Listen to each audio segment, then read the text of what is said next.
현대인들이 굉장히 바쁘게 살아갑니다. 그러다 보니까 서점에 갈 시간이 참 마련하기가 어렵죠. 여러분, 서점에 가면 책이 굉장히 많습니다. 다양한 주제들 다루고 있는 책이 많은데요. 그 중에 대화 혹은 대화법을 다루는 책이 은근히 많습니다.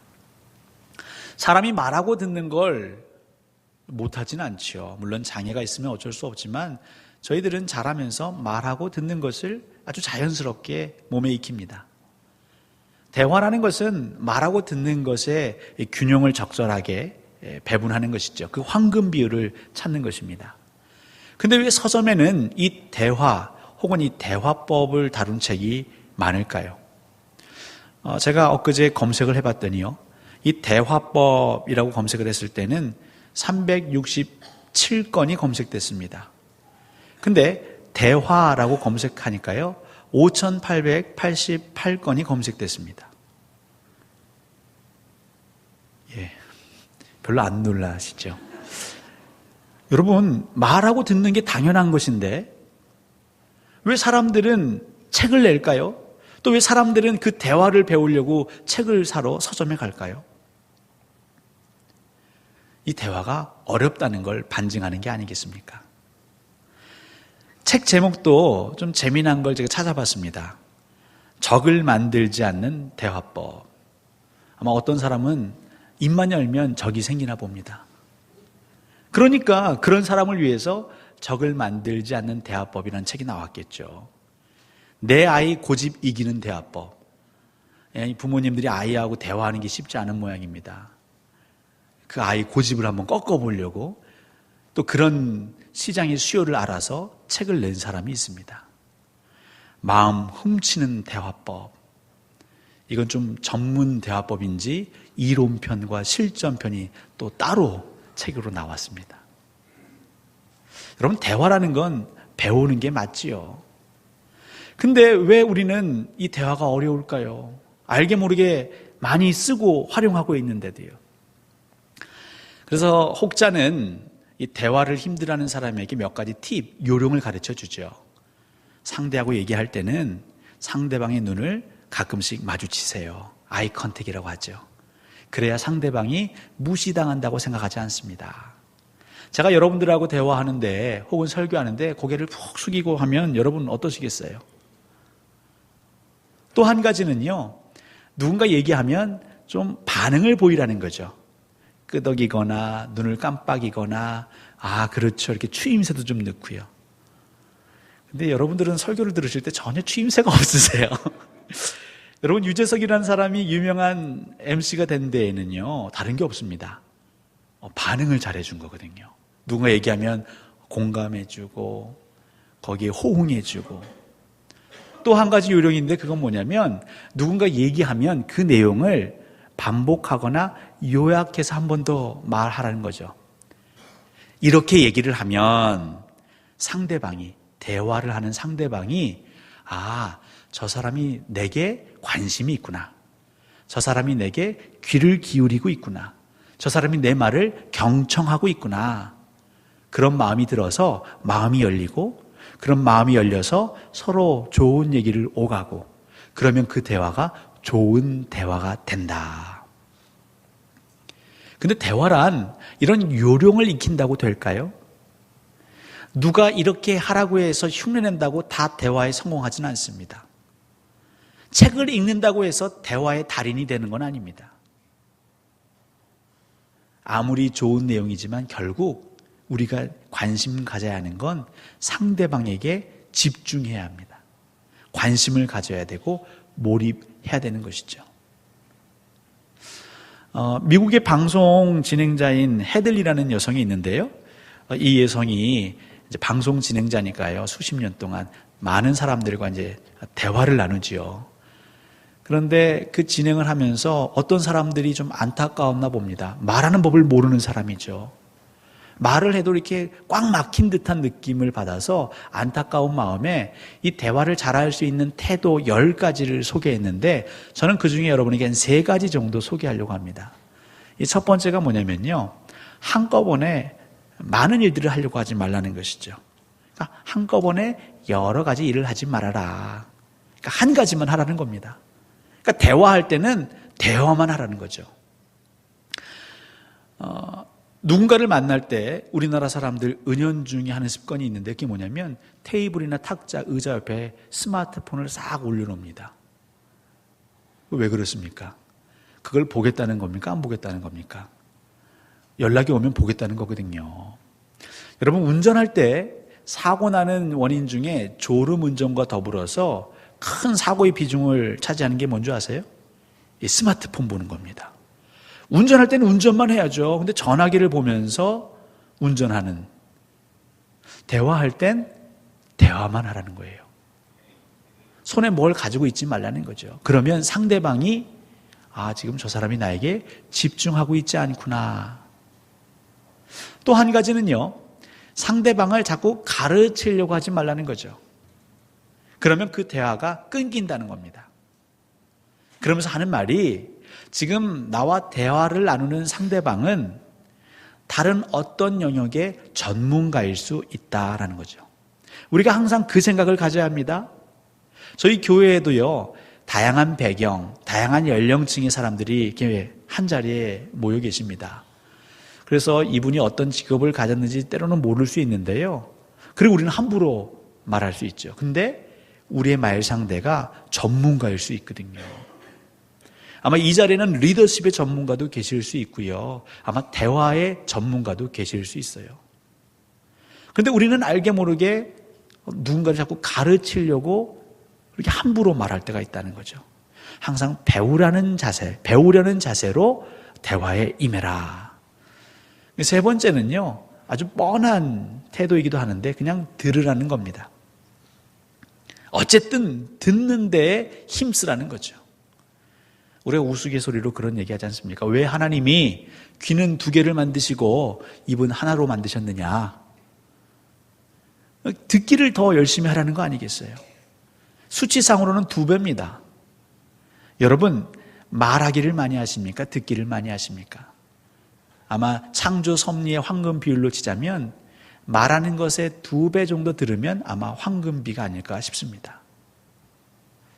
제가 왜 이 대화 얘기를 꺼내느냐면 성경은 하나님께서 우리 성도들과 끊임없이 대화하는 창구입니다.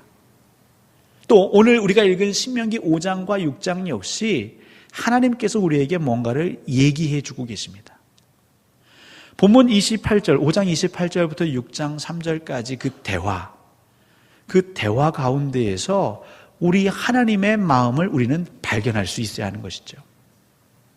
어떤 사람들은 얘기는 하는데요, 그 얘기의 목적, 이유, 그 요지를 못 발견하는 분들이 계세요. 우리가 성경을 읽는데 그 성경 속에서 우리가 반드시 붙잡아야 되는 핵심 메시지를 놓치는 분들이 계세요. 설교 시간에 설교 가운데 우리가 분명히 저것만큼 마음에 담아야 되는 내용을 놓치고 가는 분들이 계세요. 물론 전달하는 전달자의 문제가 있을 수 있지만 그래도 여러분들 집중해서 들으시면 그게 들리고 보이기 시작합니다. 오늘 신명기 5장 28절에서 6장 3절까지 해서 우리는 하나님의 모습을 발견할 수 있는데 특별히 어떤 하나님의 모습을 발견할 수 있냐면 우리에게 복 주시기 원하시는 하나님을 발견할 수 있습니다. 여러분 29절 한번 보십시오. 5장 29절입니다. 그들과 그 자손이 영원히 복 받기를 원하노라. 이건 누가 원하는 것입니까? 하나님께서 원하시는 것입니다. 하나님께서 바라시는 것입니다. 특별히 신명기 5장은 이스라엘 백성들이 앞으로 지켜나가야 할 율법, 그 10계명, 그 10계명을 주시는 장면인데요. 이 10계명을 주시는 이유가, 궁극적인 이유가 무엇이냐면 너와 내 자손들이 복 받기를 원한다. 너희들이 복을 받을 수 있는 비결이 이것이다. 여러분, 이 하나님과 모세와 이스라엘 백성들, 또 모세와 하나님과의 대화, 이스라엘 백성들에게 주신 하나님의 이 대화 가운데에 하나님이 드러내시는 건 무엇이냐면 나는 복 주기 원하는 여호와다. 이걸 말씀하십니다. 오늘도 우리가 믿는 하나님, 우리가 예배하는 하나님은 여러분들에게 무엇을 주길 원하시냐면 복 주길 원하십니다. 별로 행복하지 않으신가 봅니다. 저는 행복합니다. 하나님이 오늘 저에게 복 주시기를 원한답니다. 하나님이 우리 사랑하는 광주동산교회 성도님들에게 복 주시기를 원한답니다. 거기에는 무엇이 담겨져 있냐면 너희들이 이 복을 하나라도 놓치지 말고 다 손에 쥐었으면 좋겠다는 간절함이 묻어 있는 것이죠. 그러면 하나님이 이 본문 속에서 우리에게 주고 싶어하는 복은 무엇인지 한번 또 살펴볼 필요가 있겠죠. 여러분 33절에 그 두 가지가 기록되어 있습니다. 33절 우리 한번 같이 읽어볼까요? 너희 하나님 여호와께서 너희에게 명령하신 모든 도를 행하라. 그리하면 너희가 살 것이요 복이 너희에게 있을 것이며 너희가 차지한 땅에서 너희의 날이 길리라. 아멘. 이 두 가지는 뭐냐면요. 첫 번째, 너희가 살 것이요. 여기서 산다라는 것은 너희들의 생명이 유지될 것이요, 이런 의미가 담겨져 있습니다. 지금 이스라엘 백성들은 떠돌입니다. 자기들의 삶의 터전이 있었죠. 애굽이라는 삶의 터전. 거기에서는 우리가 잠잘 곳도 있었고 유숙할 곳도 있었고 양식도 그래도 풍부했습니다. 몸은 고됐지만. 근데 지금 이스라엘 백성들이 어디에 있냐면 광야, 사막에 있습니다. 비록 노예는 아니지만 자윤이라 할 수 있지만 그들은 여전히 몸이 힘듭니다. 근데 잠잘 곳도 없고 먹을 것도 넉넉치 않습니다. 사람은 땅이 있어야 사는 것이죠. 물리적으로 우리가 땅이 없으면 발을 딛고 설 수 없습니다. 아무리 3차 산업, 4차 산업이 발달하고 그것이 우리나라의 신성장 동력이 된다 할지라도 우리의 농업, 우리의 먹는 문제를 해결하는 그 산업이 무너지면, 땅에 소출이 나지 않으면 우리 인간은 살 수 없습니다. 그러니까 너희가 살 것이요, 하나님이 주시는 복은 너희들에게 삶의 터전을 내가 마련해 주겠다입니다. 너희들에게, 이스라엘 백성들에게는 땅을 주겠다는 것이고요, 특별히 하나님께서 우리 성도님들에게 땅을 주시면 좋죠, 그죠? 경기도 땅이라도 땅을 주시면 좋습니다. 근데 그 땅이 아니라 삶의 터전을 줄 것이요, 너희들의 의식주를 해결할 수 있는 삶의 터전을 주시겠다는 겁니다. 또 삶의 터전이 우리에게 주어지면 무엇이 생깁니까? 마음의 안정감이 생기지요. 그러니까 이스라엘 백성들 살 당시에는 땅이 없으면 그들의 마음은 불안합니다. 왜냐하면 땅이 없다라는 건 그들이 자유인이 아니라 이제 종속되어 있다는 거 아니겠어요? 땅 주인에게 종속되어 있다는 거죠. 그러니까 자유함이 없는, 정서적으로 메말라질 수밖에 없는, 너희들이 살 것이요, 너희들의 의식주를 해결할 수 있는 삶의 터전을 줄 것이고 너희들의 마음에 평안함을 줄 것이다. 이것이 하나님이 약속하신 복입니다. 근데 이 복 말고 또 다른 복이 있는데 그 복은 무엇입니까? 너희의 날이 길리라. 이 33절에 너희의 날이 길리라, 이 표현은 또 6장 2절에 반복됩니다. 6장 2절에서는 내 날을 장구하게 할 것이다. 길리라, 장구하게 다, 똑같은 의미죠. 길다라는 거죠. 영원할 것이라는 겁니다.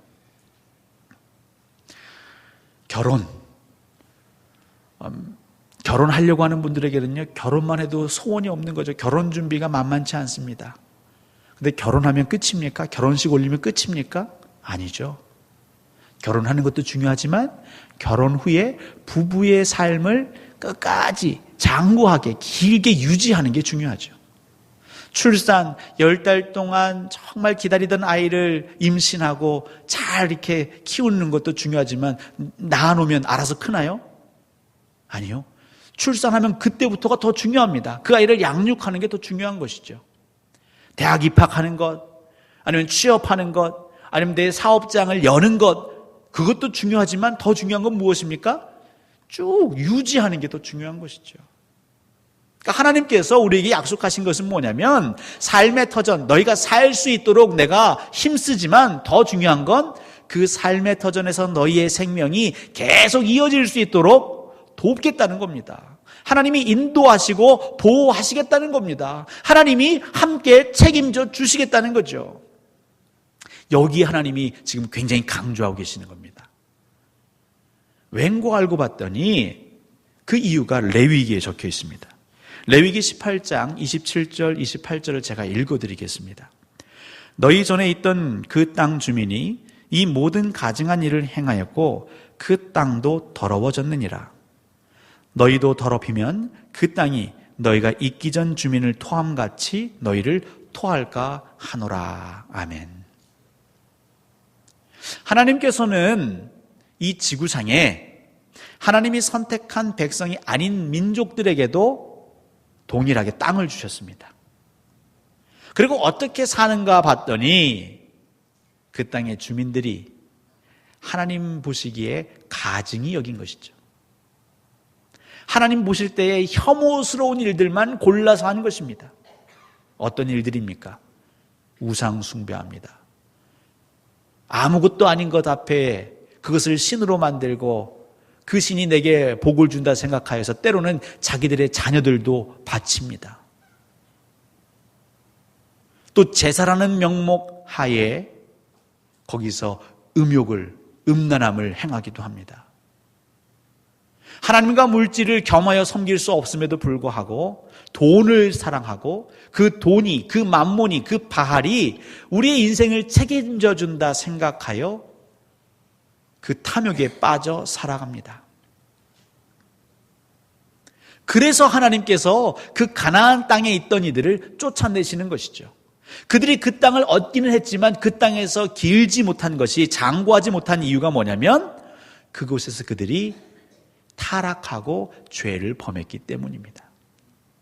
그러니까 하나님께서 너희의 날이 길리라, 너희들이 그곳에서 장구하게 보낼 것이다 라고 하며 말씀을 주신 것은 우리의 삶의 터전을 얻는 것도 중요하지만 그곳에서 우리가 하나님 말씀을 듣고 행하지 않으면 그 땅을 또 빼앗길 수도 있다. 하나님께서 촛대를 옮기실 수도 있다. 그러니 반드시 그 복을 붙잡고 유지하고자 한다면 너희에게 준 이 모든 율법과 규례와 명령을 마음에 새기고 삼가 듣고 행하라고 강조하시는 것이죠. 여러분, 듣고 행하라. 이것은요, 한마디로 요약하면 믿으라 이 말입니다. 믿음이 무엇입니까? 믿음은 여러분, 듣고 행함의 황금 비율이 믿음입니다. 아브라함을 하나님이 왜 의롭다 칭하셨습니까? 여호와를 믿었거든요. 그럼 여호와를 믿었다는 구체적인 그 근거는 무엇입니까? 그 독자를 바치라는 하나님 말씀을 듣고 그대로 행한 것이죠. 그것을 하나님은 믿음이라 의라 칭하셨습니다. 그러니까 듣고 행하라는 것은 믿어라, 믿음의 삶을 살으라 이 말입니다. 성경 66권은 한결같이 우리에게 말씀합니다. 믿음의 삶을 사십시오. 그 믿음만이 하나님을 기쁘시게 할 수 있고 그 믿음만이 우리를 죽음에서 생명으로 건져 올릴 수 있습니다. 또한 그 믿음에서 떨어지지 않도록 우리는 날마다 두렵고 떨림으로 우리의 구원을, 우리 믿음의 삶을 살아가야 합니다. 우린 귀에 정말 딱지가 앉을 정도로 하나님께서 말씀하시는 그 말씀, 믿음을 잃지 말거라, 그 믿음을 붙잡으라는 말씀을 듣는 것이죠. 여러분, 믿음은 듣고 행함의 황금 비율이라면 듣기와 행함이 동반되어야겠죠. 어떤 이들은요, 듣기만 하고 행하지 않는 이들이 있습니다. 많은 말씀을 알고 있지만 그들의 삶 가운데는 그것이 전혀 나타나지 않는 경우가 있지요.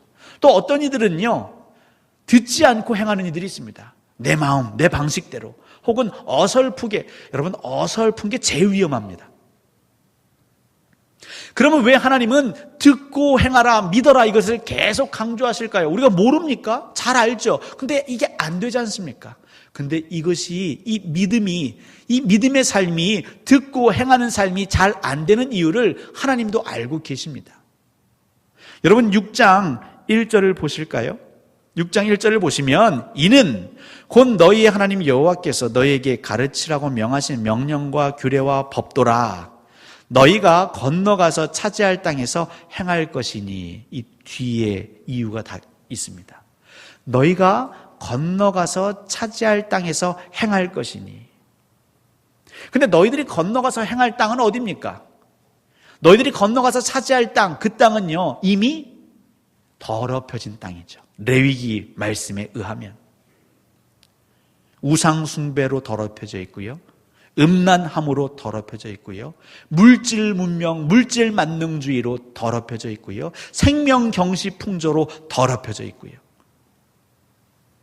하나님을 알고자 하는 노력이 없는, 타락할 대로 타락해져 있는 곳, 바로 그런 환경이죠.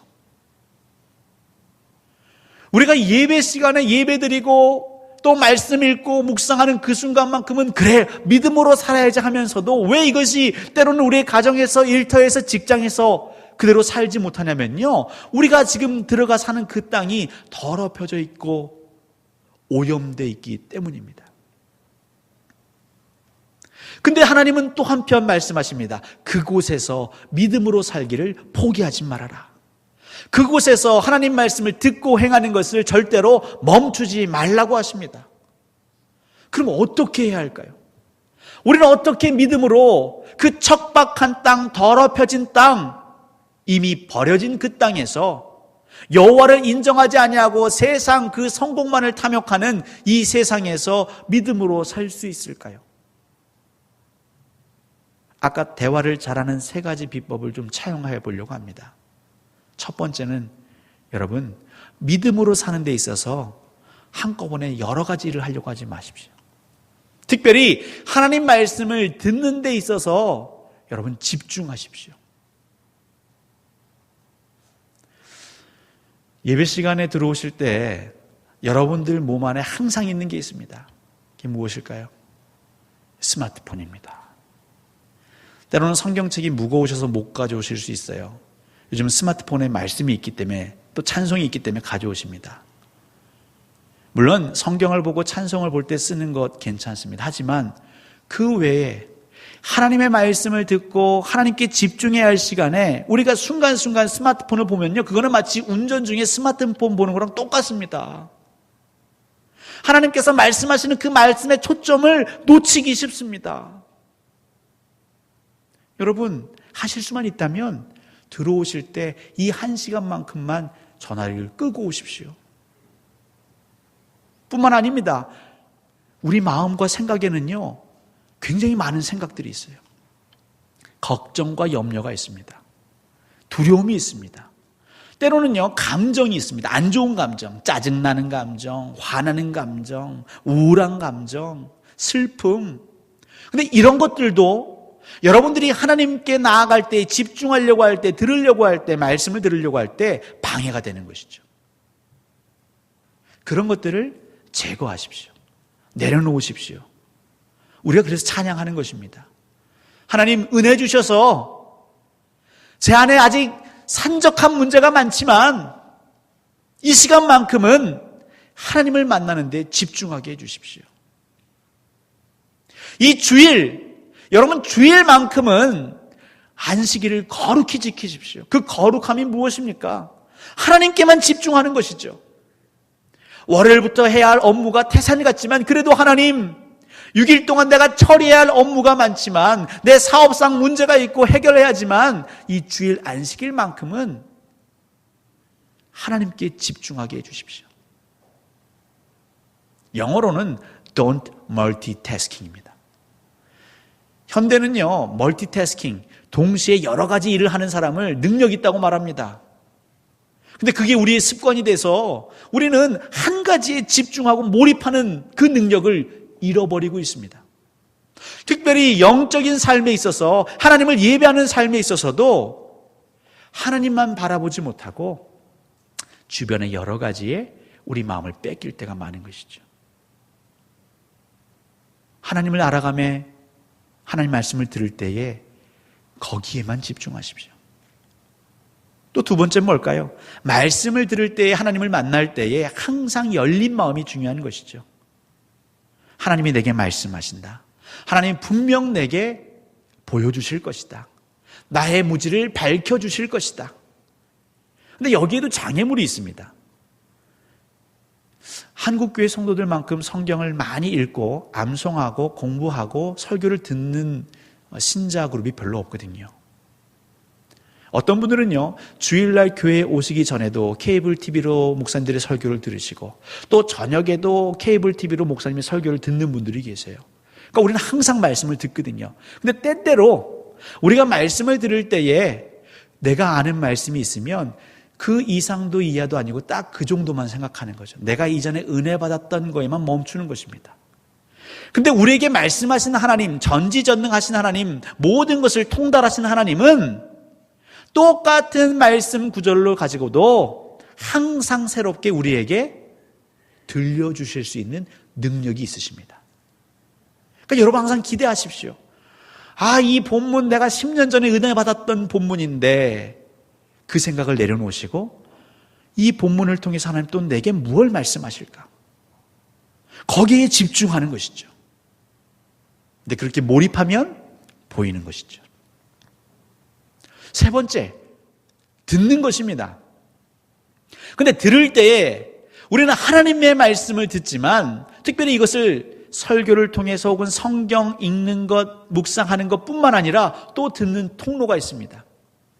바로 우리 공동체를 통해 듣는 것입니다. 여기 모이신 우리 성도님들은요, 사실 하나님의 대사요, 하나님의 왕 같은 제사장들이요, 하나님께서 선별하신 선지자요, 선견자요, 예언자의 사명을 감당하실 수 있죠. 우리는 성도들과 교제할 때에 어떤 얘기를 나누십니까? 하나님께서 지난 6일 동안 내 어려움 가운데에서도 나를 위로하시고 찾아오시고 나를 일으키셨던 얘기를 우리는 나누면 됩니다. 그리고 그들이 나눌 수 있도록 경청하면 됩니다. 성도의 교제는 우리가 맛있는 점심을 먹으면서 무슨 얘기를 해야 하냐면요, 건강 얘기, 또 재테크 얘기, 자식 교육 얘기 물론 할 수 있지만 더 중요한 건 하나님께서 나를 어떻게 돌보시고 지키시는지 그 얘기가 중요한 겁니다. 그리고 그 얘기를 들어야 합니다. 그래야 우리가 들어가서 차지할 땅에서 우리는 믿음을 지킬 수 있죠. 어떻게 혼자 믿음을 지킬 수 있습니까? 함께 지키는 것이죠. 공동체가 함께 지키는 것입니다. 공동체 성도들의 그 다양한 삶의 여기에 여러분 귀를 기울이시고 들으십시오. 하나님이 우리 성도들을 통해 말씀하십니다.